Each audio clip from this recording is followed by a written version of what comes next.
Hey, Hobby World, Zach and Porter back again with another Turn Back the Clock Tuesday, an idea that Porter had where I show off some of the cards that are some of my favorite memories from my original time collecting in the hobby as a kid, and that I've kept all these years. And then Porter shows off some of the cards that are part of his recent collecting, and hopefully will be cards that he has memories of that are fond just like mine, and he gets to share them later with maybe his son or daughter. So we're going to start off with a non-card. This is an old, crummy Chicago Bears hat that I've had forever. I took it to Platteville, where the Bears used to have training camp way back in the day, and for some reason, I got it signed. I did not get very good care of this, but that is Dan Hampton, the Danimal. Hall of Famer, his autograph. Again, I don't think this is going to get graded anytime soon, but it's such a cool thing for me to save and be able to share with Porter. So with that theme, a couple of Bears cards that I've had since I was a kid that I loved. This is one of Walter's last playing days cards. I think this is 1988 Topps. And I just always loved this. His smile, he had such a great personality, and it's just such a cool card. Next up is a rookie card for a guy that did not have a great Bears career, but was a good NFL and Canadian football player. This is Doug Flutie's rookie card. And this was one of those cards when I was going through my collection with Porter during the lockdown. And I didn't realize how much this was actually worth. I mean, it's not great or anything, but Flutie's rookie card actually had some sustainability. Dad, quick question. Yeah. Is Doug Flutie from Canada? No, good question. Well, you know what? I don't know. Let's take a look. He was born in Maryland. Look, I even got a little bit of like a gum or something on there. No, but he couldn't. It's close though. He could not. Well, not really. He couldn't. He couldn't cut it in the NFL. His height and his size were a little bit of a problem. So he actually went to Canada. Was a really good football player there, and then came back and had a couple of additional good stints in the NFL. So we'll move on to the MLB side.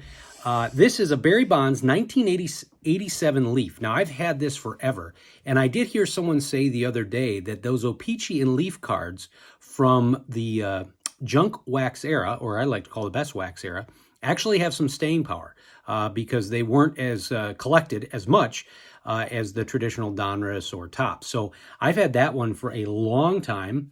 This one, not in his greatest shape, but I'm a big Randy Johnson fan. I love that guy. And I had actually gotten this box set, the 1989 Donruss, The Rookies. I don't know where the Griffey went. I don't have the Griffey.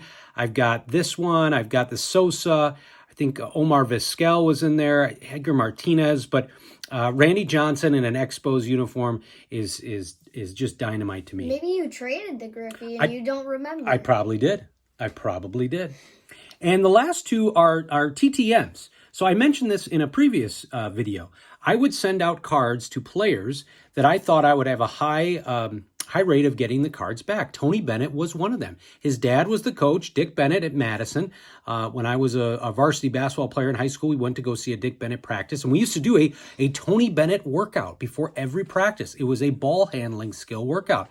And so I sent this off to him when he was a rookie, and he signed it and sent it back. And now he's obviously a national championship basketball coach.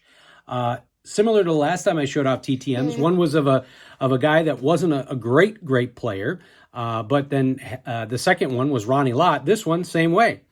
I had a TTM with David Robinson. Now this one I do believe is one of those McDonald's cards. You can see how the Upper Deck logo is actually the golden arches. Yeah. And I had sent this off to David Robinson. I think this one took me a good, I want to say half a year to get back. I used to like doing that as a kid, and you didn't know. There was no tracking, and then all of a sudden it would just show up. So, yeah, TTM of David Robinson. Half a year? Oh, yeah. Wow. It's pre-internet time, buddy. You had to wait a long time for things. Now, Porter, you're going to show off some of your collection. Who do you have up first? Okay, Nolan Arenado. So, we planned a trip for St. Louis. Unfortunately, it didn't work out. And then after that trip, I just really started liking the Cardinals. So, well, we did stay one night next to the stadium, but we didn't get to go in the stadium yet. Yeah. I hope we can soon. So this next one is from Bo, 1 Million Cubs. We got this in one of his White Sox packages that he sent to me.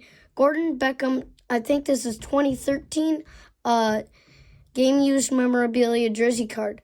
I love this little circle that the jersey is in. So like it says HR, which of course means home run, and I think it may say like single or double or something. I don't know. That's pretty cool. And it does go with your theme around really liking announcers. Gordon will fill in once in a while for Steve Stone when he's on vacation for the Sox. So these next couple are relics. Let's take a look. Who do you got here? Okay. Kind of a local guy. So I pulled this out of a blaster box in one of my first ever card shows. Paul Mahler's 2021 Topps 70th year anniversary patch. So, funny story. My grandma grew up as a Brewers fan, and I went to her house after the card show. So I showed her that card, and she was like, "Wow, how did you get this?" And so I told her all about it. Now, this last one is really cool because there's something really special about it. So I got this a couple years ago on St. Patrick's Day. The Leprechaun gave it to me. 2020 Topps. I think this is like a special set. 1985 reprint. Roger Clemens. It's fatter than most cards, as you can really see, cool. And also. So rookie card redemption logo medallion card. Also, there's a little medallion right here. Very cool. Commemorative medallion of his rookie. Yeah, so the Leprechaun always comes in and does a scavenger hunt for Porter every St. Patrick's Day. So that's what he is referring to, and that was really cool. And that was one of your first baseball packs ever, because that was just a few years ago. So that's going to wrap it up for Turn Back the Clock Tuesday. Some nice variety from my collection as a kid, including the hat and then some cool stuff that you've got. We really appreciate everyone watching and subbing. And yeah, thank you, Hobby World. Bye-bye.